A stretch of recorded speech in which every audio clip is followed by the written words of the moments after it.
O dia que era para celebrar minha irmã se transformou no momento em que descobri quem realmente estava ao meu lado, e quem nunca esteve.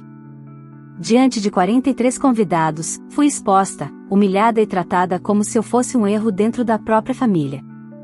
Meus pais concordaram, minha irmã liderou o ataque, e todos riram. Eles acreditavam que eu era fraca, que eu não tinha valor, que eu era pobre demais para estar ali. Só esqueceram de um detalhe: nunca souberam quem eu sou de verdade. A festa que deveria me destruir acabou marcando o início da virada da minha vida.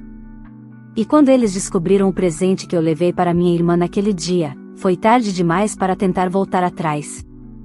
Se você quer entender como o jogo virou e como a verdade colocou cada um no seu lugar, fica comigo até o final dessa história. Olá, seja bem-vindo ao canal Histórias Surpreendentes. Curta e se inscreva nesse canal, aproveite e ative as notificações. Comente aqui de qual cidade você está assistindo, vou adorar saber e deixar um coração no seu comentário. Eu nunca fui o tipo de pessoa que esperava reconhecimento da minha família. Depois de tantos anos sendo tratada como um acessório dispensável, aprendi a construir minha vida com o silêncio, com a força que só quem cresceu sendo comparada entende. Ainda assim, nada me preparou para o que aconteceria no aniversário de 25 anos da minha irmã, Isabela, a filha perfeita, a joia dos meus pais, a herdeira emocional de tudo que nunca foi meu.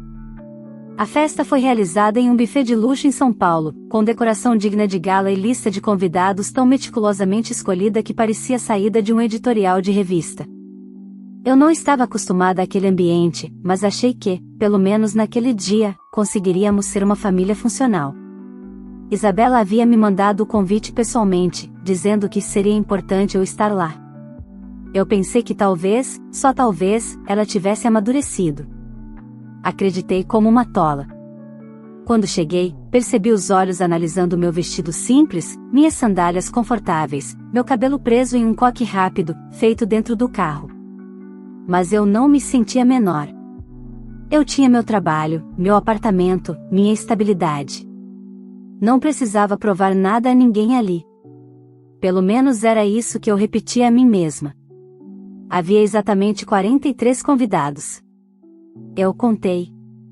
Não porque estivesse desconfortável, mas porque era impossível não perceber como todos se conheciam, trocavam elogios ensaiados, riam alto demais, exibiam roupas caras.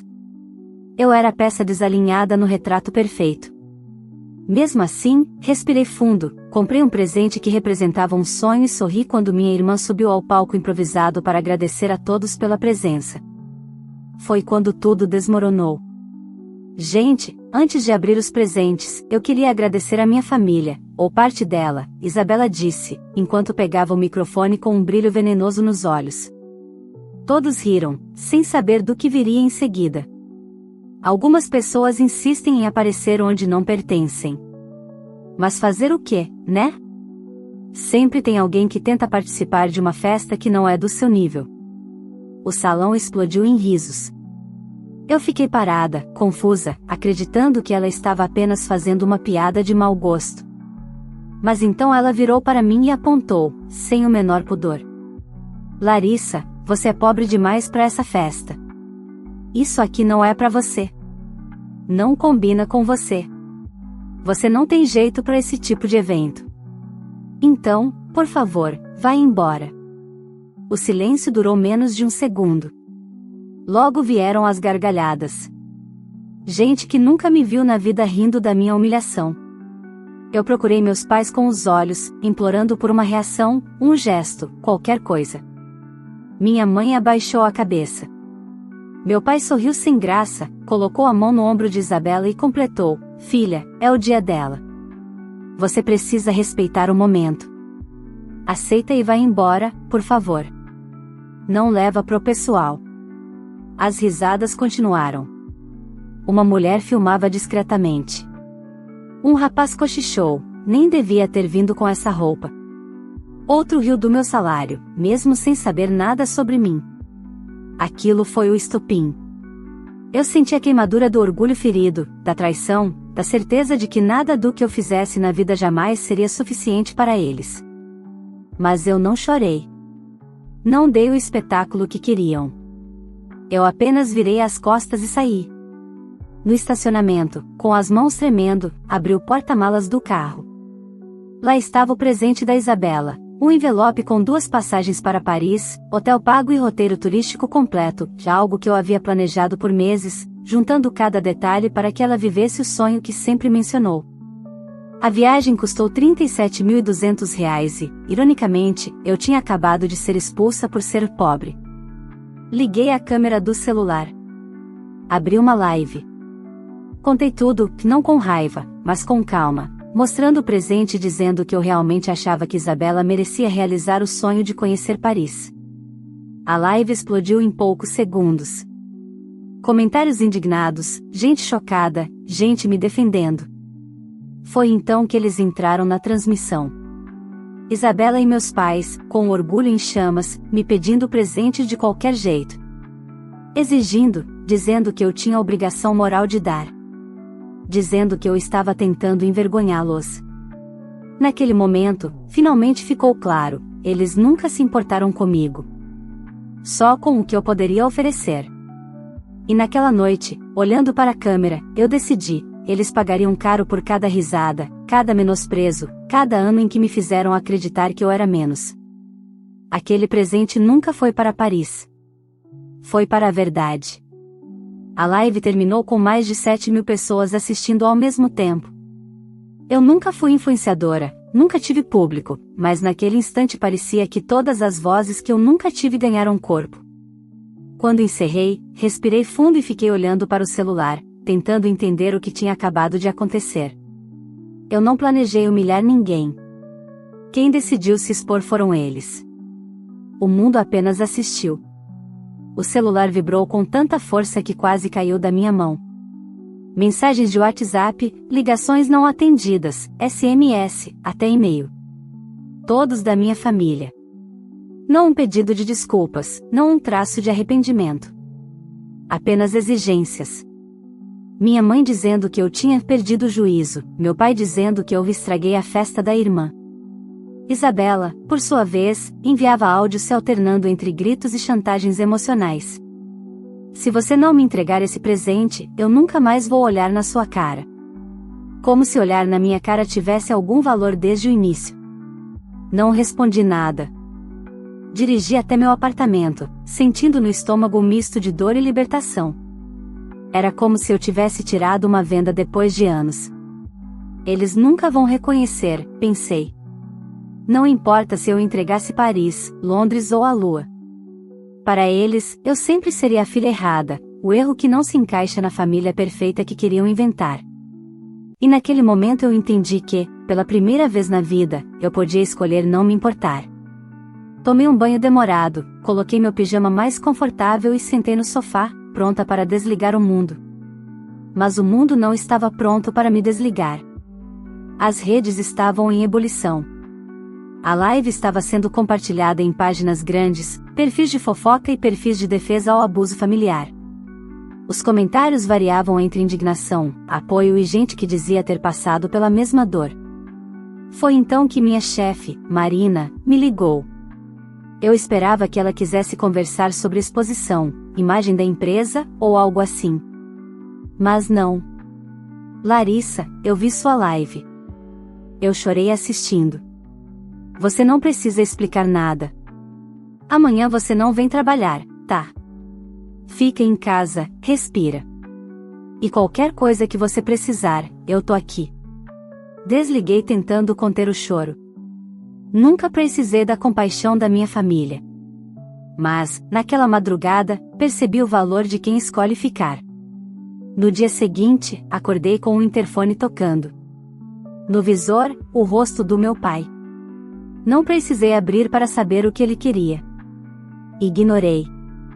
Alguns minutos depois, buzinas na rua. Desci a persiana só o suficiente para ver Isabela chorando dentro do carro e minha mãe batendo palmas como se eu fosse obrigada a atendê-los. Não atendi. Não apareci.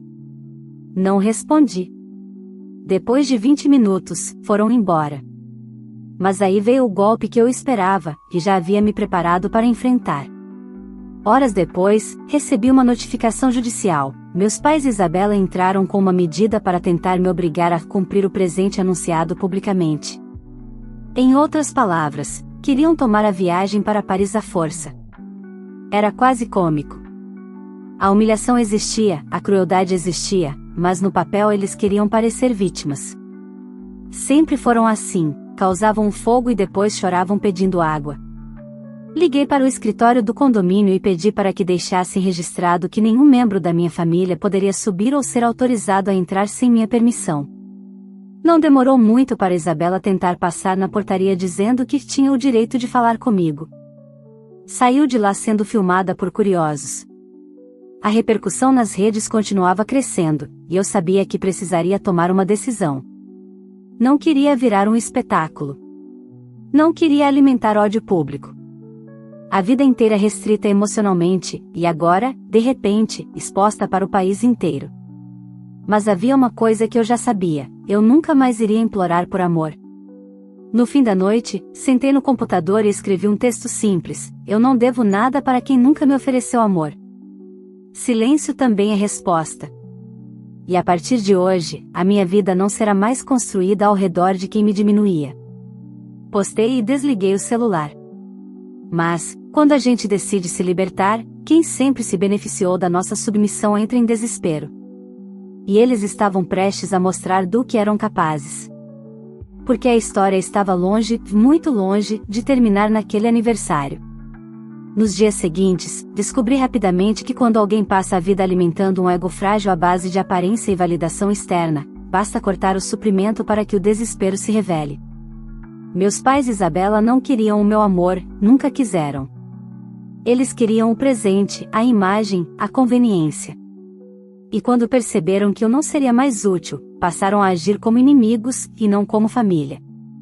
A primeira tentativa foi pública.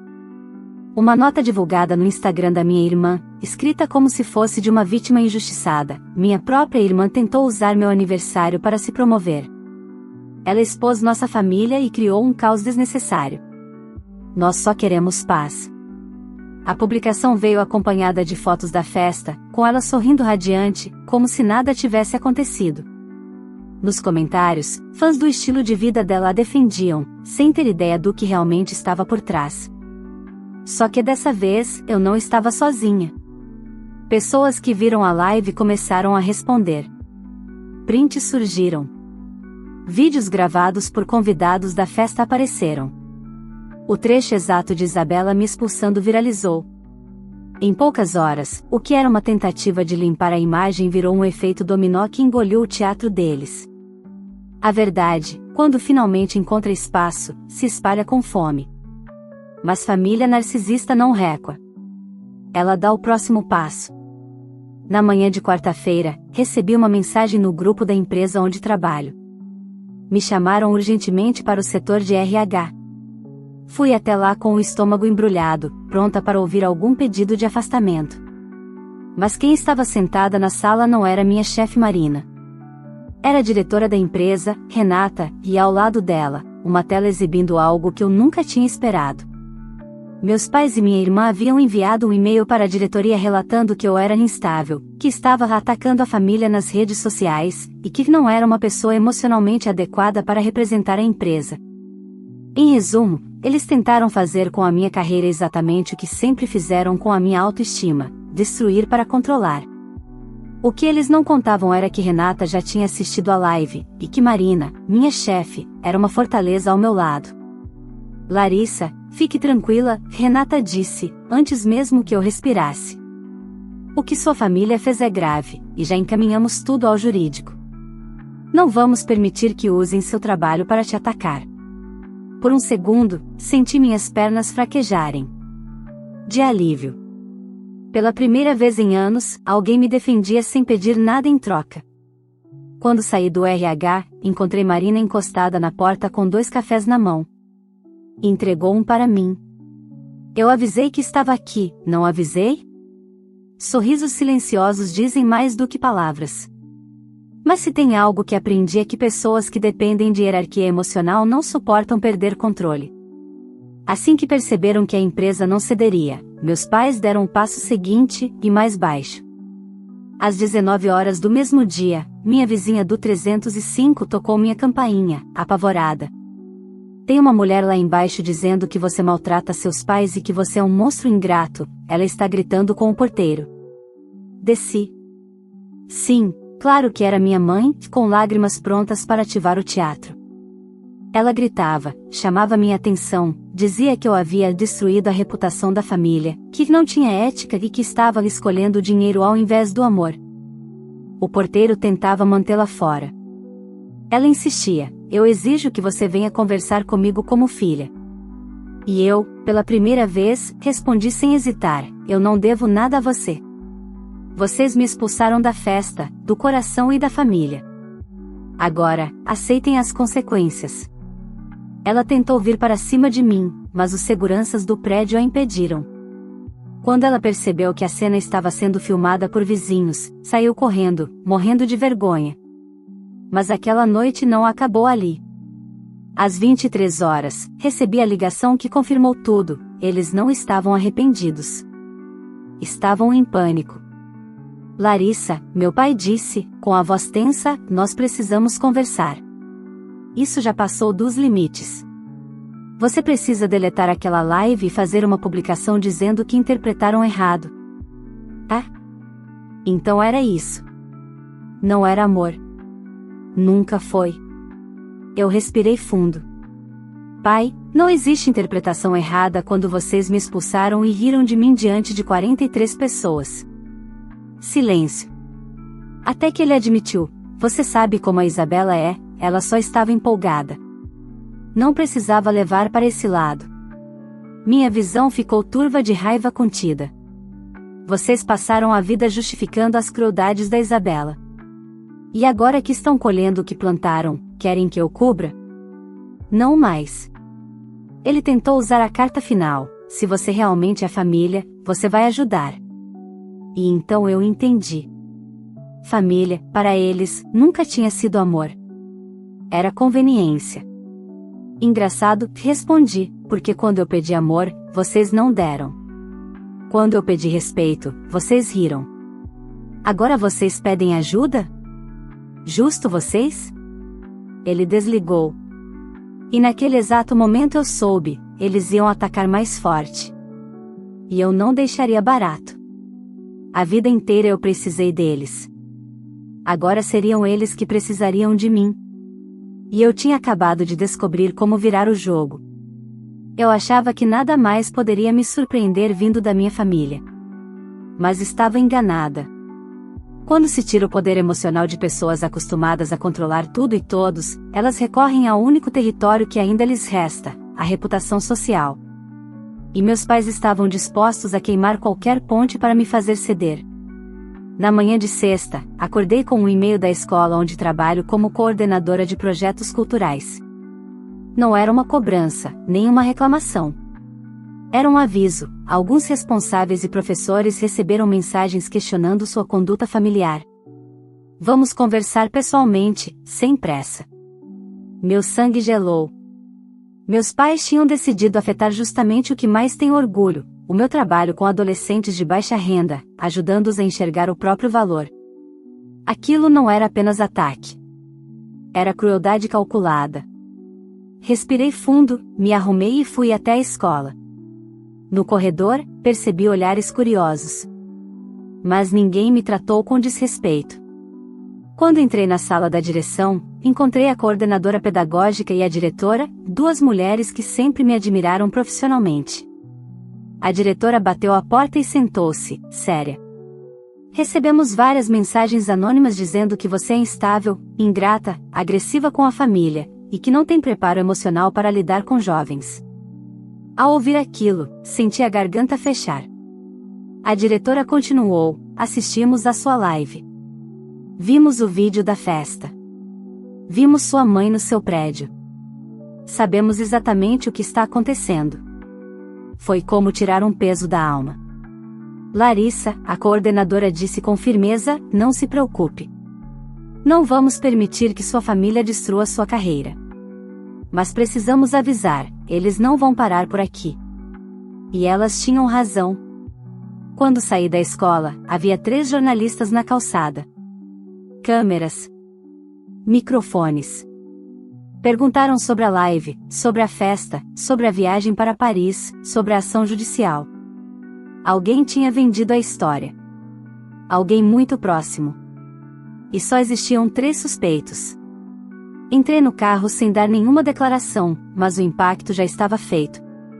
Ao chegar em casa, encontrei a caixa de correio entupida com cartas anônimas, recortes de revista, insultos, pichações impressas com frases como destruidora de família e rancorosa. E dentro de uma delas, apenas uma frase escrita à mão: você só é alguém porque nós deixamos. Meu coração congelou.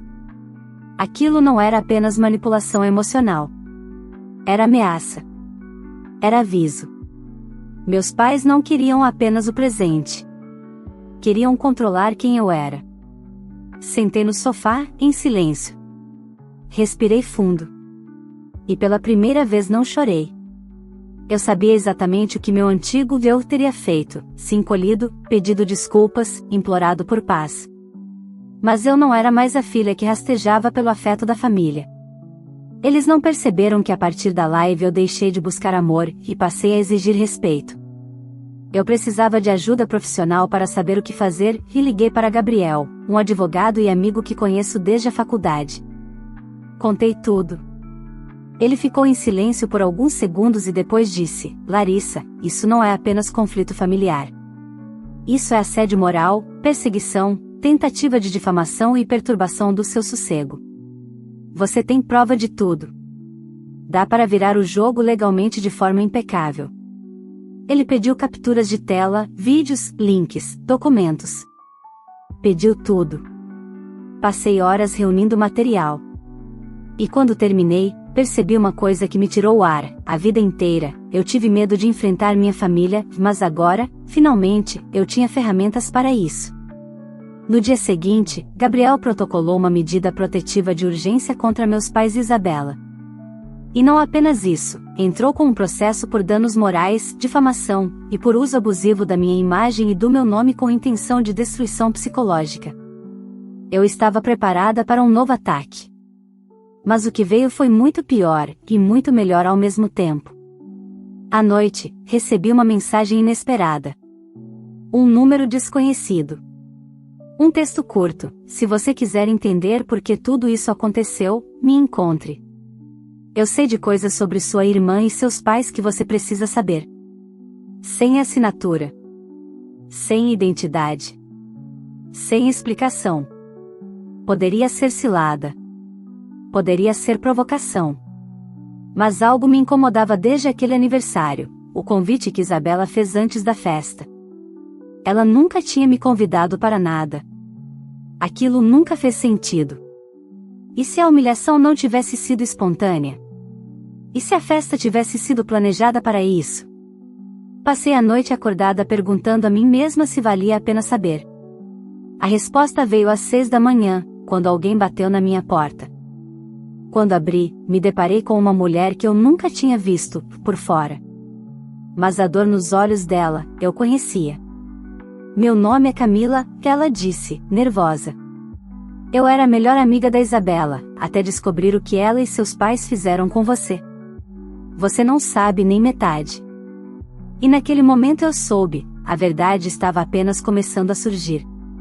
E quando a verdade aparece, alguém sempre desmorona. Quando Camila entrou no meu apartamento, senti imediatamente que aquela mulher carregava um peso que ela mesma ainda não sabia como colocar para fora. Seus olhos tremiam, as mãos suavam, a respiração estava acelerada. Era o mesmo tipo de ansiedade que eu carreguei por anos tentando agradar minha família. Só isso já bastava para eu entender que ela não estava ali para causar confusão, estava ali porque também era uma vítima. Ela se sentou no sofá e encarou o chão por alguns segundos antes de começar. Eu sei que você provavelmente me odeia, porque eu ri daquilo na festa, ela disse, com a voz embargada. Mas eu ri porque estava com medo. Porque seus pais e a Isabela, eles não só humilham. Eles destroem quem desobedece. Fiquei em silêncio. Eu queria respostas, não vingança emocional. A festa não foi improvisada, Camila continuou. Ela ensaiou aquilo. O discurso. As falas. A forma de olhar para você. Tudo foi planejado. Ela queria viralizar nas redes como a aniversariante poderosa e sincera. Seu pai e sua mãe ajudaram a escrever as falas. Eles queriam transformar você em piada pública para mostrar que Isabela é superior. Meu sangue gelou. O convite pessoal. A gentileza repentina. Tudo fazia sentido agora.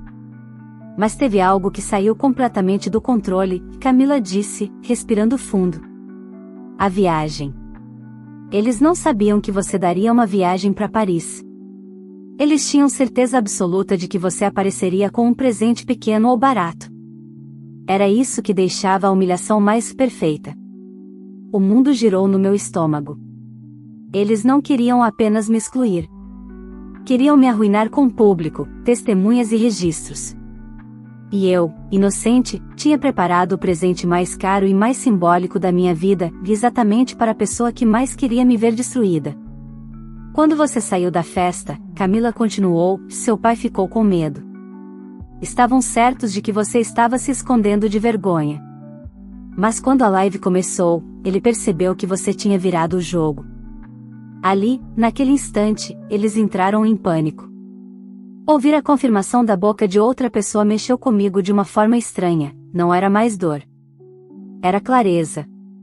Eles passaram anos usando você como bode expiatório, Camila continuou. Quando Isabela falhava em alguma coisa, diziam que era culpa da sua energia ruim. Quando seus pais brigavam, diziam que era estresse por causa de você. Eles precisavam que você fosse inferior para que a família deles parecesse perfeita. Eu respirei fundo. Aquilo eu sempre senti, mas nunca tinha ouvido em voz alta. E tem mais, ela disse, trêmula. Isabela sempre teve inveja de você. Eu ri de nervoso. Era absurdo. Isabela tinha tudo que eu nunca tive, a atenção dos meus pais, o reconhecimento da família, beleza estereotipada, dinheiro e popularidade. Você não entende, Camila insistiu. Você tem algo que ela nunca conseguiu ter. Você é estável. Você é uma mulher que se construiu sozinha. Ela viveu a vida inteira se esforçando para parecer melhor do que é. Você não precisou disso. Silêncio. Um silêncio pesado. Lá dentro, Camila completou, ela sempre se sentiu menor do que você. Era irônico. Todos os anos em que vivi tentando ser vista, a verdade era que eu já era ameaça antes mesmo de saber disso. Mas Camila ainda não tinha terminado. Eles estão desesperados porque descobriram que você entrou com o processo. A advogada da sua irmã é minha tia.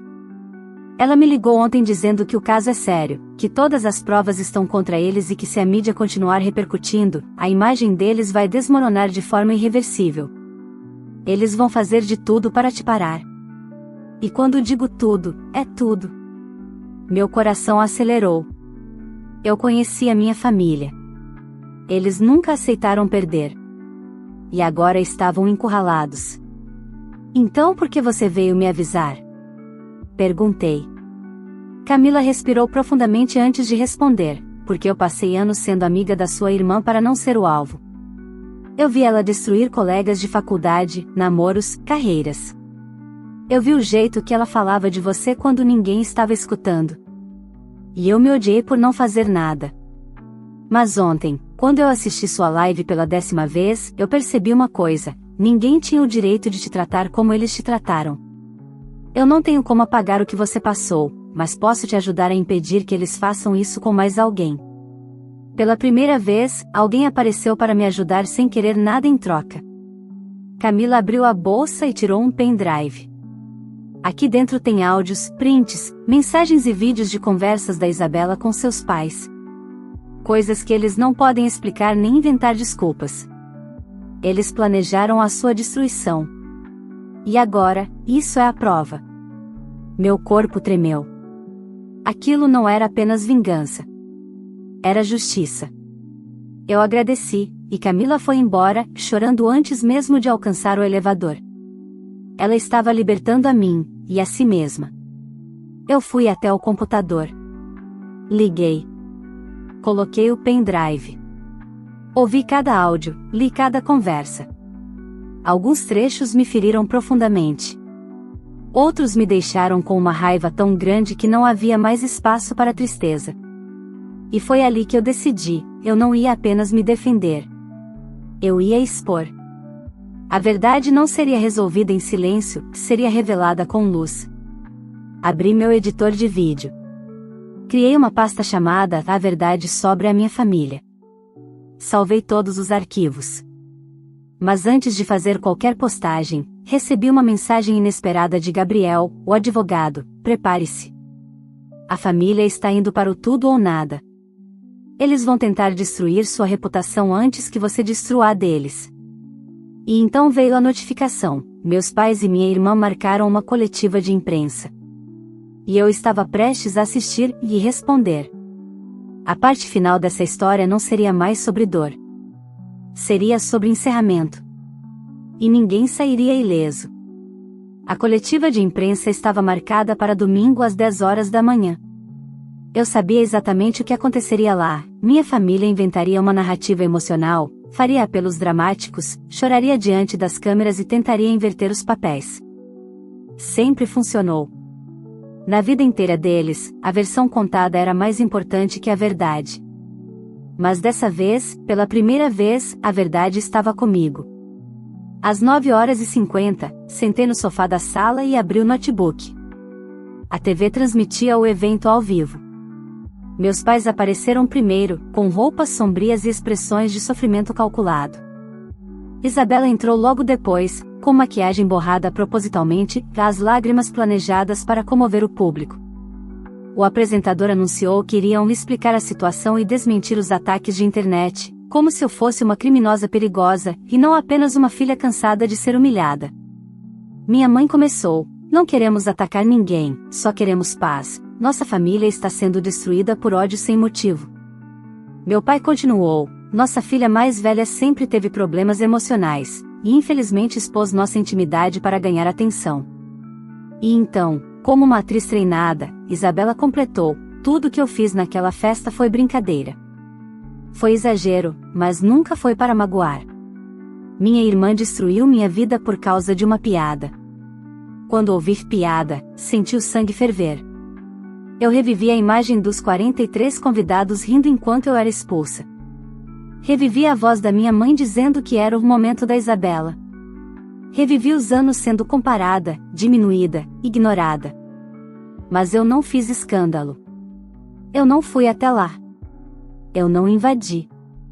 Eu apenas executei o que já estava preparado. Publiquei meu vídeo. Título simples: A Verdade sobre a Minha Família. O vídeo começava com alguns segundos de silêncio, depois arquivava, em ordem cronológica, cada humilhação. Primeiro, os vídeos da festa. A plateia rindo. As falas ensaiadas. O momento em que meus pais concordam com minha expulsão. Depois, prints das tentativas de destruir minha carreira. O e-mail para minha escola. As mensagens anônimas enviadas para minha empresa. As ameaças. E, por fim, os áudios e prints presentes no pendrive de Camila. Minha mãe dizendo: humilha-la muito, quanto mais gente ver melhor. Meu pai escrevendo: ela precisa aprender que não é ninguém. Não tô criando duas filhas para dividir o holofote. Isabela enviando áudios para Camila: vou destruir ela na frente de todo mundo. Vai ser engraçado. Ela vai sair da festa chorando. E então a parte final do vídeo, minha voz firme, olhando para a câmera. Essa história nunca foi sobre dinheiro, status ou Paris. Foi sobre respeito. Eu passei anos sendo filha, irmã, boa garota. Nunca bastou. O que aconteceu na festa não foi um acidente, foi um plano. E agora que a verdade veio à tona, cada um de vocês tem o direito de decidir quem realmente destruiu essa família. A live tinha estourado, mas o vídeo explodiu. Enquanto a coletiva acontecia, as notificações começaram a surgir na tela da TV, comentários, reportagens emergindo, hashtag subindo. Jornalistas receberam o vídeo antes mesmo da coletiva terminar. Telões mostravam os prints enquanto meus pais ainda tentavam sustentar a versão falsa. Tudo desmoronou ali. As perguntas dos repórteres mudaram de tom imediatamente. Vocês podem explicar os áudios? Vocês realmente incitaram a humilhação da sua filha? Como justificam o e-mail enviado à empresa dela? Porque a festa foi planejada para ridicularizá-la. Os três travaram. Minha irmã chorou sem conseguir emitir palavra. Minha mãe tentou negar, mas as provas estavam ali. Meu pai perdeu a compostura e gritou diante das câmeras: ela nunca foi uma boa filha. Sempre atrapalhou. A Isabela é a estrela da família. Foi o fim. Eu fechei o notebook e respirei devagar. Meu telefone começou a receber ligações incessantes, de números desconhecidos, de jornalistas, de pessoas curiosas. Não atendi ninguém. Não precisava.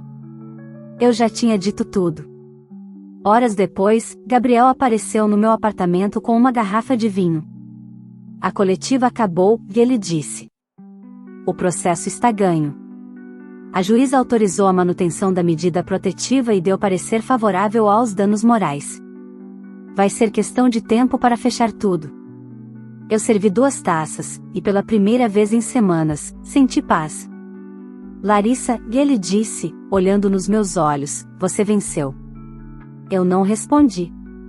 Não era exatamente vitória. Era liberdade. 3 meses depois, o processo terminou. Meus pais e minha irmã foram condenados a pagar uma indenização alta, dinheiro que eu sequer queria. O juiz citou, na sentença, abuso emocional continuado e campanha sistemática de difamação. Eles perderam a credibilidade social que tanto adoravam. Isabela tentou me procurar. Mandou carta. E-mail. Mensagem. Nada agressivo, apenas arrependimento desesperado, real ou conveniente, não sei. Eu não respondi. Minha mãe também tentou. Meu pai escreveu um texto longo falando que a família deveria se unir contra o mundo. Eu não respondi a nenhum dos 3. Eu não precisava mais de família para existir. Eu era inteira. Hoje, não faço vídeos sobre a história. Não vivo disso. Apenas segui minha vida. Continuo no meu trabalho, estudando, crescendo. Encontrei paz no silêncio que antes me machucava. Agora, ele me abraça. Eu não criei vingança. Eu criei limites. E às vezes limites doem mais em quem sempre esperou submissão do que qualquer castigo. Minha família ainda existe, mas sem mim.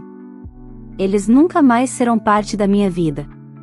Nem como apoio, nem como lembrança bonita, nem como ausência sentida. Eu não precisei perdoá-los para seguir em frente. Eu só precisei me soltar. E a liberdade, finalmente, é minha. Se você chegou até o final dessa história, deixe seu like agora mesmo porque isso ajuda muito o nosso canal a alcançar mais pessoas.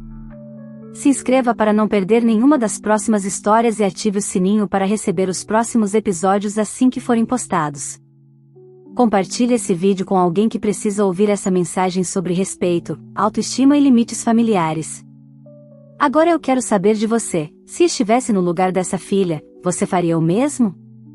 Teria coragem de se afastar de uma família tóxica e colocar um ponto final nesse ciclo de humilhações? Comenta aqui embaixo sua opinião, quero muito saber o que você faria nessa situação. E antes de sair, comenta também de qual cidade e estado você está assistindo esse vídeo, para eu te mandar um coração e saber até onde nossas histórias estão chegando pelo Brasil e pelo mundo. O seu comentário é muito importante, eu sempre leio todos. Obrigado por acompanhar e até a próxima história.